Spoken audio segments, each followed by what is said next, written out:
Good evening and welcome to the Township of Woolwich Special Council Meeting on May 28th, 2024. Apologies if you've been waiting for a while. We had a little extra time that we needed in close today. Welcome and well, there's no one in the gallery, but welcome to anyone who is watching online. I'll start with a roll call. I'm Mayor Johnson, present and chairing this meeting. Councillor Bryant. Present. Councillor Cadeau. Present. Councillor Grant. Present. Councillor Schwint. Present. And Councillor Burgess sends his regrets. Motion that council reconvenes in open session. Moved by Councillor Bryant, seconded by Councillor Grant. All those in favor? And that is carried. Thank you. I acknowledge the land on which we live has been here from time immemorial, and Indigenous people have lived here from time immemorial. I thank the Chinatan, also called the Attawandaron, the Anishinaabe, and the Haudenosaunee people who have lived here and cared for this land and who continue to share and steward this land with us. May we together learn to care for each other, our flora and fauna, and the land that sustains us. Are there any declarations of pecuniary interest this evening? Seeing none.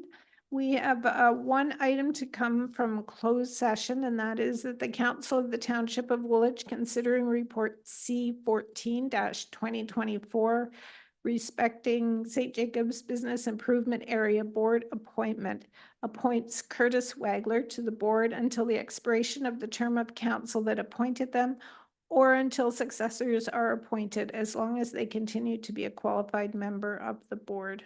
Is there a mover and a seconder for that? Moved by Councillor Schwint, seconded by Councillor Grant. All those in favor? And that is carried. Thank you. So tonight, council is holding a public meeting under Section 12 of the Development Charges Act. The purpose of the meeting is to give the public an opportunity to provide comments and make representations on the 2024 Development Charges Study. I declare the public meeting to be open. Prior to receiving the public comments, we'll ask the township's consultant, Nancy Neal of Watson and Associates Economists Limited, to do a brief presentation of the findings of the study. I'll turn the floor over to you, Nancy. Thank you. Good evening, Mayor Shantz, members of council, staff, and the public that are attending online, hopefully tonight. Is the presentation being shared? Sorry. There we go. Thank you. I will be taking you through a brief overview of the development charge background study and draft bylaws that council will be considering at a future date for passage.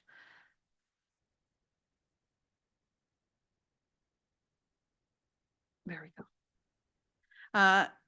The public meeting is a mandatory requirement under the Development Charges Act. Prior to council's consideration of the development charge bylaws, the development charge background study has to be made available a minimum of 60 days. Prior to that consideration, as well as a minimum of 2 weeks prior to this evening's public meeting. In addition, 3 weeks notice had to be provided of this evening's public meeting, and those have all those dates and requirements have been met with the background study that went public on May 1st and can be found on the municipal website. The purpose of today's presentation is really to provide a summary of the key components of the development charge study, and as well elicit any feedback or comments from the public. There has been some information received in writing that we will be working with staff on in the weeks to come to formally respond to, and we would be happy for any other comments received tonight or additional correspondence that is received to provide responses to that as well going forward. The purpose of development charges is restricted to recover the capital costs associated with both residential and non-residential growth that is anticipated over a forecast period within the municipality. The development charge study and all of the calculations contained within it does follow an established practice in Ontario to assist in development paying for the costs associated with growth. Where there is increased needs for services to expand or upgrade to provide infrastructure for the growth, that is what is anticipated to be recovered. The capital costs that are included in the development charges are broader-based projects that benefit multiple developments throughout the entire township and are not related to what we consider local services that are the direct responsibility of a developing landowner. Things such as internal roads, sidewalks, streetlights, water, wastewater, and stormwater, as well as base condition of parkland that will be conveyed to the township through subdivision agreements and other types of development agreements. So the development charges have that broader base project included. The timelines that we've been working with: early in January, we started working with township staff to identify the growth that's anticipated, as well as to identify the increase in need for services to put infrastructure in place for that growth, and to identify the capital projects that will meet that increased need for service, undertake all of the calculations, and release the background study. As noted, we did release the background study on May 1st. The municipality did also hold a session with the development community to provide a summary of the contents last week. This evening is the formal public meeting, and then council will be considering the bylaw on July 2nd. The effective date that is anticipated is July 7th, which is in line with when the current DC bylaw for the township is expiring.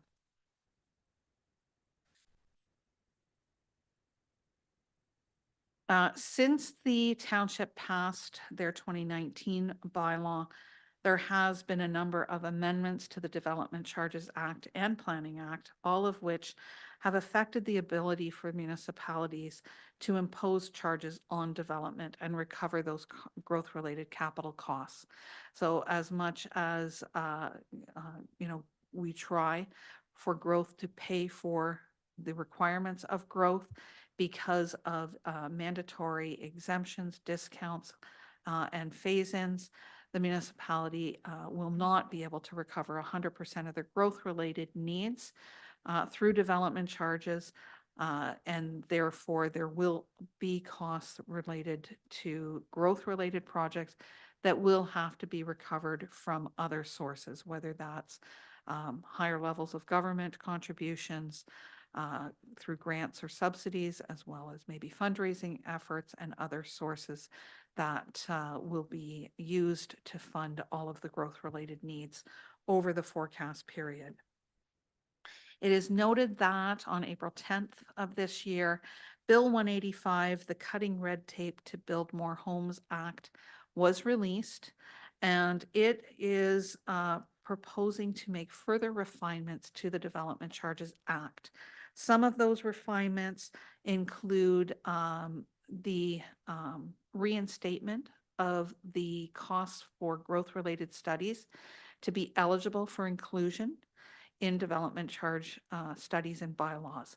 Right now, that is not eligible, so it has not been identified in the background study, but there may be an addendum if Bill 185 is put in place prior to council's consideration that would identify those growth-related costs. As well, there's a mandatory phase-in right now that would reduce the municipality from being able to recover 100% of the calculated charge down to 80% in the first year, 85% in year 2, and 90% in year 3, 95% in year 4. And it would take till year 5 before you could actually impose 100% of the charge. Bill 185 is looking to remove that mandatory exemption. So depending on where that bill is with enactment prior to the July 2nd consideration of the bylaws will depend on whether or not you are able to impose the full calculated charge immediately upon enactment of the bylaws or not. As well, there is also a change in the time frame for when a DC is determined for a site plan application or rezoning application. Right now, there is upon application of those types of planning applications, the rate is frozen at the date of that application. Then the developing landowner has 2 years from the approval date of that application to pull their building permit, have it issued, and they would pay the rate that is in effect at the time of the application. That 2-year time frame is looking to be reduced to 18 months.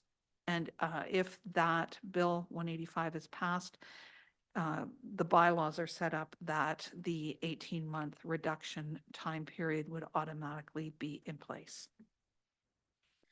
If the bill is not put in place prior to your consideration and enactment of the bylaws, Bill 185 does provide municipalities with the ability to do minor amendments after the fact within 6 months of enactment of the bill to make those changes if you so wish to after the fact. The services that have been included in the development charge background study include water, wastewater, and stormwater. The stormwater is newly introduced this time around and was not there in the previous bylaw. Those 3 services are only looking to be recovered through the urban serviced areas. So rural development that will still be on wells or septic tanks and have ditching along the roads will not be imposed those components of the charge. All other services are looked at on a municipal-wide basis to provide benefit to all growth. They include your services related to a highway, which is all your roads infrastructure, as well as public works operations facility and fleet to support the roads operations, fire protection services, library services, Parks and Rec services. All 4 of those services are in your current bylaw as well. In addition to those, 2 other services have been reviewed this time around and are coming forward for consideration, and they include infrastructure that's required to expand by law enforcement that falls under the Provincial Offences Act service category, as well as emergency preparedness infrastructure.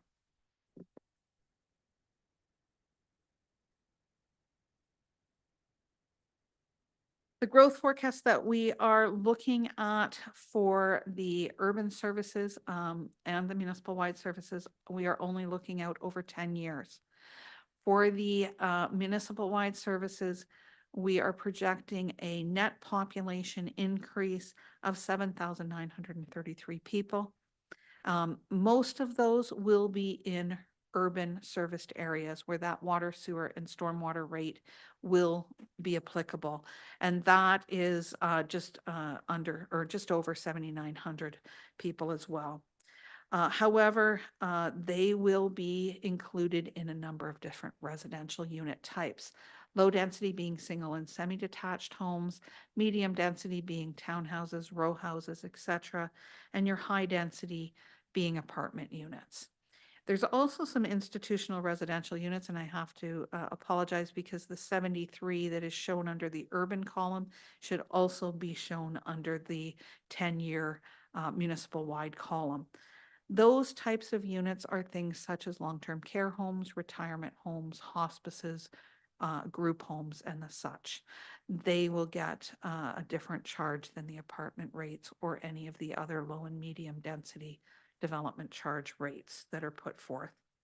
On the non-residential side, we are also looking at adding employment over the forecast period, 3,460 additional employees municipal-wide that will be captured in primary, so the agricultural community, as well as the industrial, commercial, and institutional sectors. Of those, or for those additional employees, we are estimating that that will generate just under 2.9 million square feet of additional non-residential buildings being put in place. As well, you can see that the majority of that growth that's municipal-wide is going to be contained in those urban serviced areas of Breslau, Elmira, and St. Jacobs.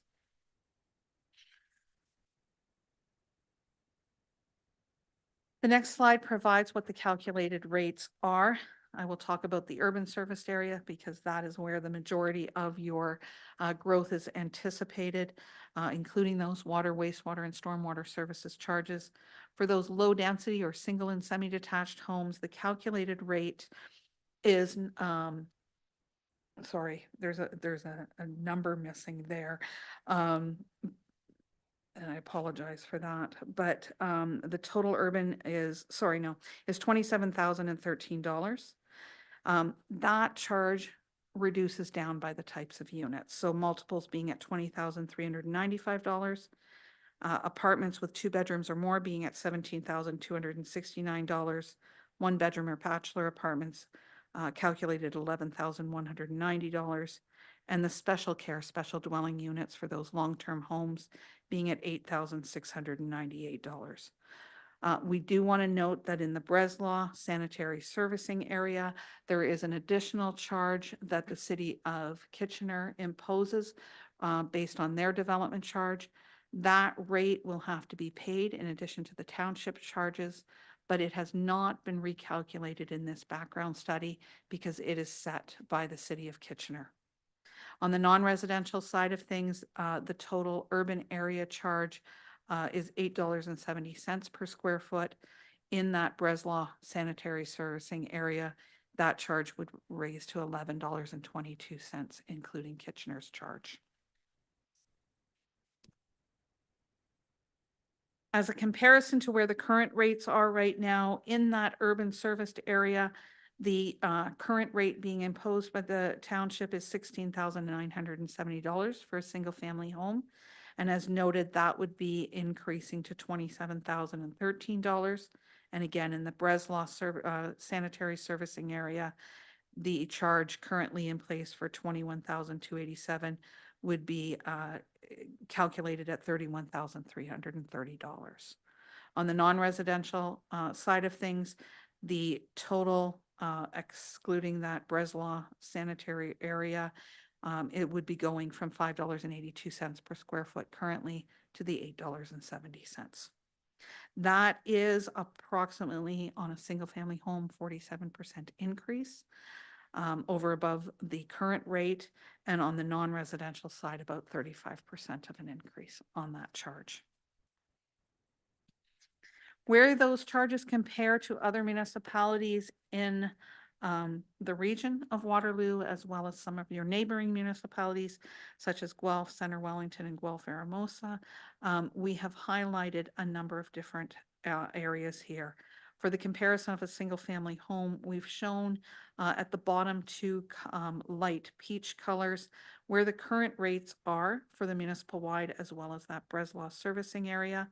You can see then in the calculated rates, depending on whether that 80% phase-in is required or not, where the charges would go, with the pink being that municipal-wide charge and the blue being where the Breslau rates would be.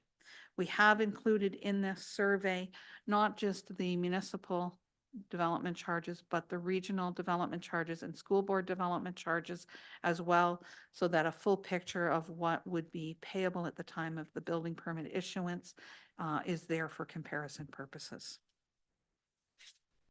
We note that Wilmot is currently undergoing their study as well, and some of the other municipalities that have recently done their studies may also be at partial phase-in of their rates right now.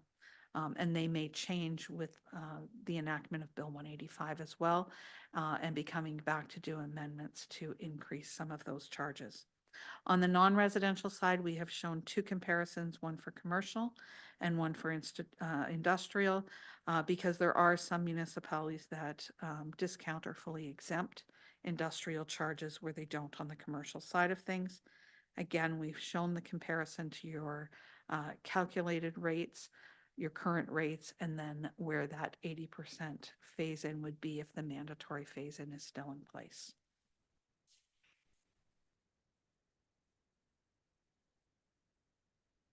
There is a number of policies that are in place and have been included in the draft bylaws that can be found in the appendices to the background study.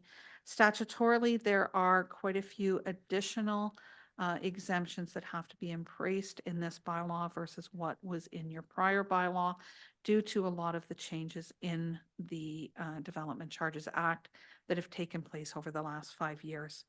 They still include the 50% one-time, 50% expansion exemption for industrial developments, as well as residential intensification regarding additional residential units that will be exempt in both existing residential units and newly proposed residential units. So there can now be up to 3 units on a property, and only the first unit in new units can be charged, with the other 2 being exempt. And those units can be in the existing units or ancillary to it, such as a garden suite that is on the same property. The municipality, county, and school boards also exempt each other. If you're building any new facilities, the region and school boards wouldn't impose their charges on you, nor would you impose your charge on them if they were building a new school or regional facility of any type in your township. Affordable and attainable units, that is actually going to become effective June 1st of this year and will override your existing bylaw as well. There are thresholds that have been set out in a municipal bulletin that provide a measure that staff will use to determine whether any units, whether they are owned or rental, will fall into the threshold and have to be provided a full exemption from the development charges for those types of units. As well, any affordable housing units that may be included currently or in the future in an inclusionary zoning bylaw would be fully exempt. And those affordable units may be defined differently than the affordable units that the Development Charge Act specifically defines. As well, nonprofit housing is exempt. Universities receiving ongoing funding from the province are exempt, as well as any small campuses that they may provide. Rental housing, for purpose-built rental housing that has 4 or more residential units in them, all of which are rental in nature. There's a discount based on the number of bedrooms in each of those residential units, ranging from 15 to 25% discount on the calculated rate or the rate imposed at the time that the permit is being pulled. There's also a rate freeze for the site plan and rezoning applications, which I mentioned. The time period of that may change with the enactment of Bill 185 from 2 years to 18 months. That has been embraced in the bylaws, as well as there are installment payment requirements for any institutional developments or rental residential units. They no longer pay at the time of building permit issuance. They pay in installments, with the first installment due at occupancy, and then for the next 5 years on the anniversary of the occupancy, they pay an additional installment. Again, right now, I mentioned that mandatory phase-in that may be in place when you consider the bylaw. We are monitoring that based on Bill 185. In addition to all of those statutory requirements, every council has the ability to provide additional discretionary exemptions or discounts. Right now, what's embraced in the draft bylaws is a redevelopment or conversion credit, so that if my home is demolished, I can replace it within 5 years without having to pay a development charge. Non-residential farm buildings constructed for bona fide farming uses will be exempt for things such as barns and silos. However, that exemption does not apply to on-farm diversified uses that fall into the commercial, industrial sector or institutional sectors. They would still be charged the development charges. Temporary uses, as long as they are removed within a certain time frame that is set out in your zoning bylaw, would be exempt as well. In the past, and what we've put in the draft bylaws is the township has extended that one-time 50% expansion exemption that is statutorily required for industrial to the commercial and institutional sectors. So those are what are coming forward. However, council has the ability to refine, remove, or add to any of those discretionary policies prior to passing the bylaw.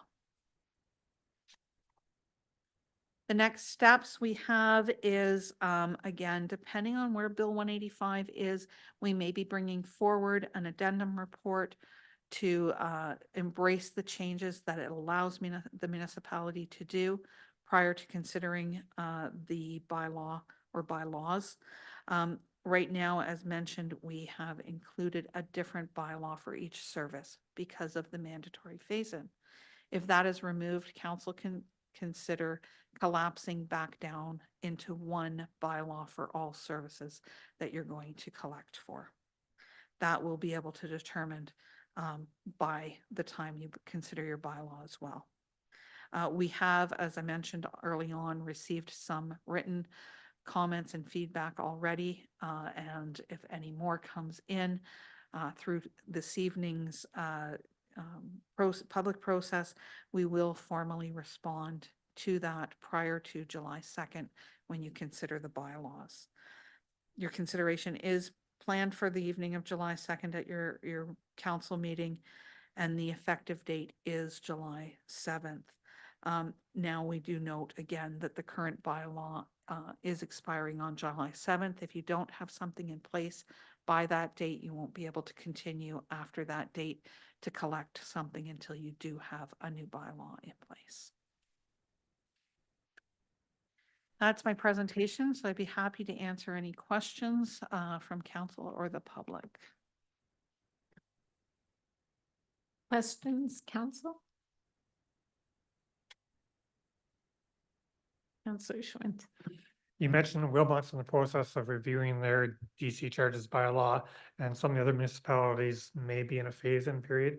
Would you be able to provide, I guess, details on where they're at in their phase-in period for the council meeting on the 2nd? Yeah, yes, we could. Councillor Bryant. Thank you. Through you to the delegate. Is there any restrictions on how high a municipality can raise their DC charges? Are we governed by the province on those numbers? Yeah, through the mayor, we do have to, there are some limitations. So for any services other than water, wastewater, and stormwater services, we do have to undertake historical service standard calculations, which set an upper limit of what you can include going forward.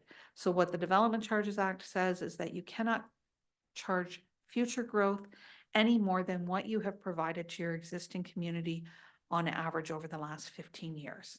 So we do undertake, and what is included, and you'll find it in Appendix B to the background study, is that maximum ceiling that we could include going forward for any of those services. Water, wastewater, stormwater, we don't have to undertake those calculations because other legislation overrides the Development Charge Act to say that you have to put in place what is required based on current standards for those services for safety reasons. Therefore, what we then look at is what you need to increase and capital projects that will meet that increased need for additional services. We can include a maximum amount up for those historical service standard calculations. Even if you have more growth needs than what that is, you cannot include it in the calculations. So you are limited on most of the services. Water, wastewater, and stormwater, you're not limited on. If it's identified and needed for the growth that we're anticipating, all of those costs can be included in the calculations. Other questions? Councillor Cadeau.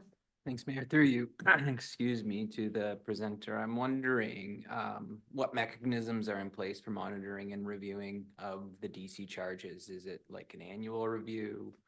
Can you speak to that? Yeah, through the mayor. The development charge bylaws can be in place for a maximum of 10 years going forward. However, at any time, if there are significant changes to the patterns of growth, the amount of growth, the capital needs that are identified, you can come back and undertake an update to the study and amend your bylaws. Annually through the budget process, staff work together to bring forward, they look at actual growth patterns, and then what capital they need to put in place. We have estimated the timing of the capital that's needed. However, that may move in your capital forecast. If growth accelerates even more than what we're predicting, you may need to bring projects forward sooner. If we get into an economic downturn and growth slows, then some of those projects will be moved out. You're not going to spend dollars that you don't need for infrastructure that's not required if the growth isn't coming. So that review happens on an annual basis, and staff through the budget process adjust that. The development charge does mandatorily index annually for inflationary purposes, and that is based on a non-residential construction price index that Stats Canada collects, and it's based on actual tender prices in the province. So it does adjust for inflation as well annually, those rates. But to come back and if you wanted to add in another project, for example, or adjust the growth, that you would have to undertake an update to the study on. Other questions? Councillor Schultz. Following up on that, there's a fairly aggressive growth factor built in this. And if by chance we don't meet that target, we may still need to do all the projects just because we pass certain thresholds. So how can we account for, say, if we hit 90% of the growth, but have to do 100% of the projects? Can we account for that now? Through the mayor. Yes, timing is essential to figure out. You may have to undertake more than what is needed for this 10 years worth of growth. And if growth accelerates, you may want to bring more costs into the calculations and update your study sooner than later.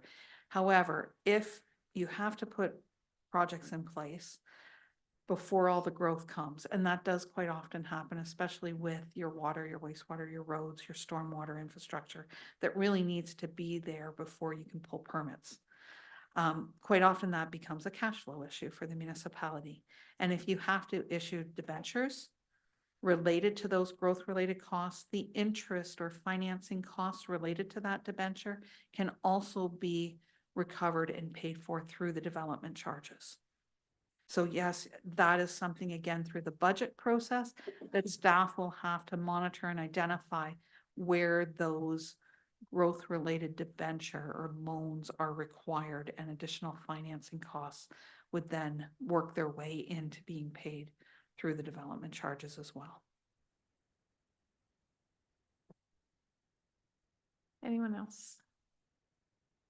I have a couple questions. I did have a developer ask me about, this is actually probably for Ms. Fries, but ask me about pushing the deadline to apply for building permits out by 2 weeks to give the builders a chance to apply under the old rates. Can you comment on that? Yeah, I can comment and Nancy can comment as well. Yeah, we did set the date, so it would allow the 2 days under the building code to determine that an application is complete, then the 10 days to issue those building permit applications, and then still be able to get in, assuming that the passing of the new DC bylaw was July 2nd. So that's where those dates were set. That results in that June 14th deadline for submission of an application. The way our development charges, the way that our building permits work and the development charges are payable upon issuance of a permit, and that's when you pay the development charges as well. So that's why we had to backdate that.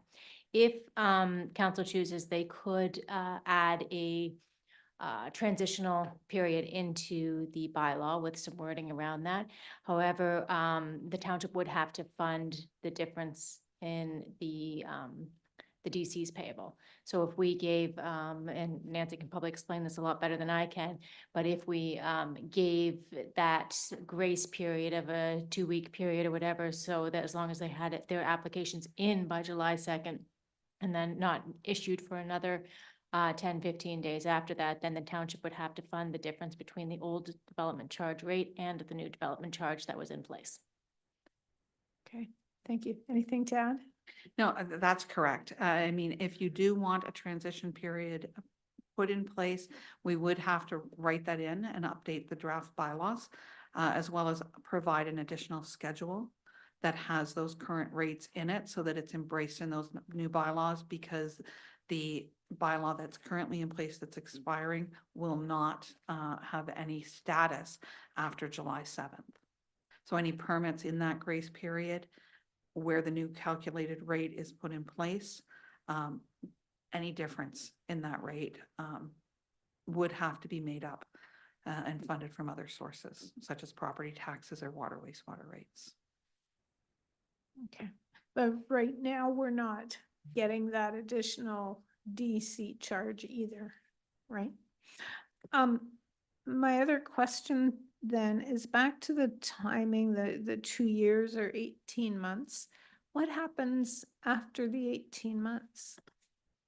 Or 2 years? Yeah, so if I was to apply today, for example, and Bill 185 was in place, and and then you approve my application for site plan or rezoning a month from now, then I would have 18 months to get my building permit, and I would pay the rate that's in effect today. If I take longer than the 18 months to get my building permit issued, then that rate freeze is gone, and I would pay the rate that is in effect on that date of building permit issuance. Okay, and that would apply if we gave a 2-week grace period, that would sort of adjust those dates accordingly as well, then I suppose. Correct. So then staff would have to, well, if they're pulling their building permit before that, it wouldn't really apply. This is really related, that rate freeze is related to the site plan application or zoning bylaw amendment application. That they get the rate freeze. If they're already at the point where they could pull a permit in the next few, the next month and a half, then that rate freeze would be based on whatever their application date was under the rules that are in place now through the act, which if they applied for a site plan or zoning on January 1st, 2020 or afterwards, their rate is already frozen at old rates, and they'd be paying those older rates, plus any interest that is allowable and prescribed under the act. Okay. Thank you. Any other questions? Kayla, did you have anything? No, okay. I will ask the clerk then if there are any unregistered participants in the meeting. Through Mayor Shantz, there are no unregistered participants tonight and no one in the audience. We did receive some comments which staff have not had a chance to review and respond to yet. The first was from Armstrong Planning regarding the Riverland subdivision. That was included in council's package, and staff will respond to that. And we received a second one from GSB Group regarding Thomasville Homes. And that one was not included in the council package, but will be included later, as if anyone had submitted comments this evening. Okay. Thank you. And there is no one in the public gallery, so I guess we don't have to ask for comments there. There being no further speakers, I declare the public meeting to be closed. Anyone can submit any additional comments in writing before June 7th, 2024. Council consideration of the development charges bylaw is scheduled for July 2nd, 2024. Staff memo, thank you very much for your presentation tonight and for putting the study together.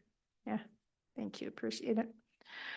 Staff memos and reports, C13-2024 Boulevard Maintenance and Highway Obstruction Bylaw. Clerk Smith.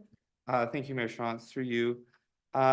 This is a joint effort between the bylaw enforcement team and the engineering division. They reviewed the township's existing boulevard maintenance and highway obstruction bylaw and found there was a lacking of clear rules for obtaining a road work permit for conducting work on boulevards and highways.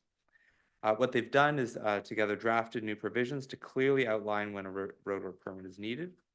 And that is any person conducting work within the municipal right-of-way must apply for and obtain a roadwork permit authorizing their activities.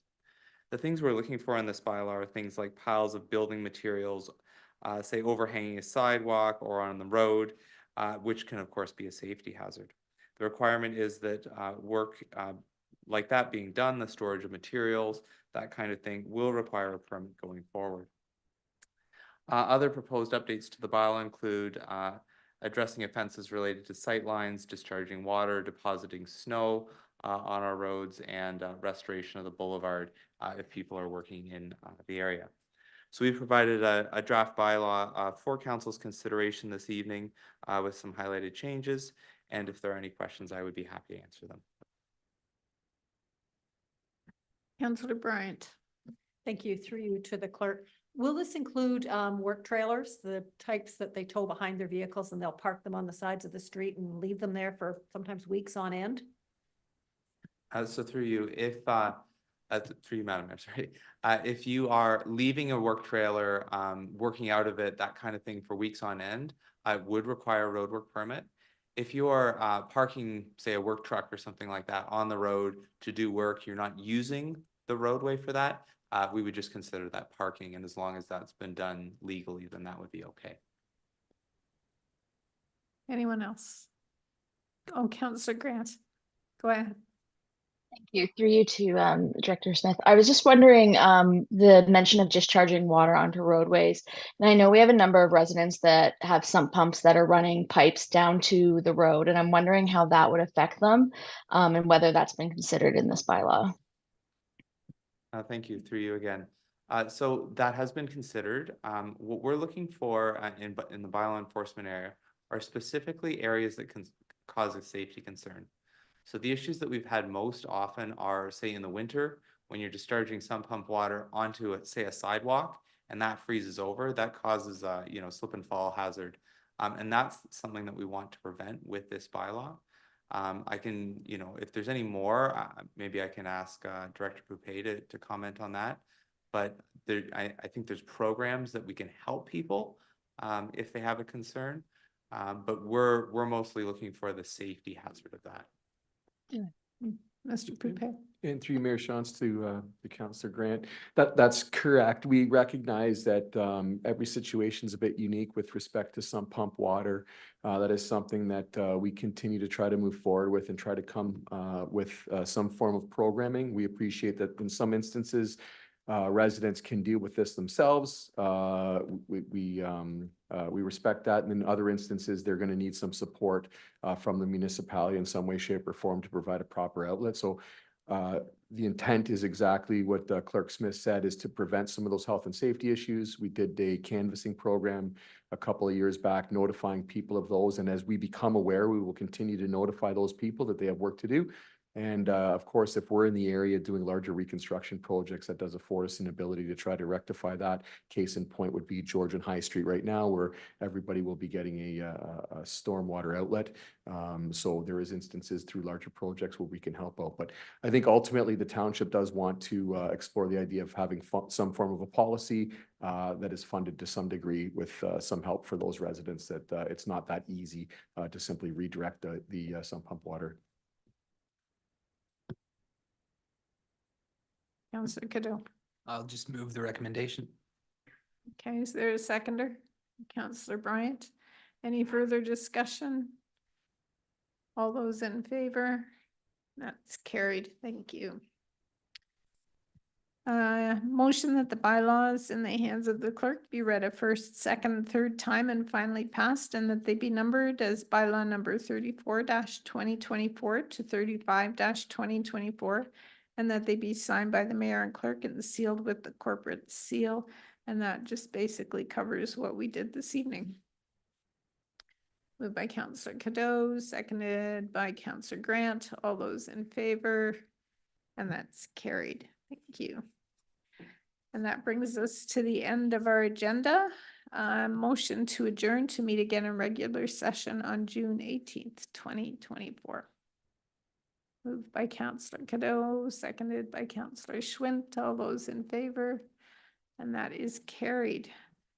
Thank you. In closing, council would like to thank all those who participated, attended, or tuned into the meeting tonight. Council, please stay connected on Zoom until the live stream has stopped. And good night.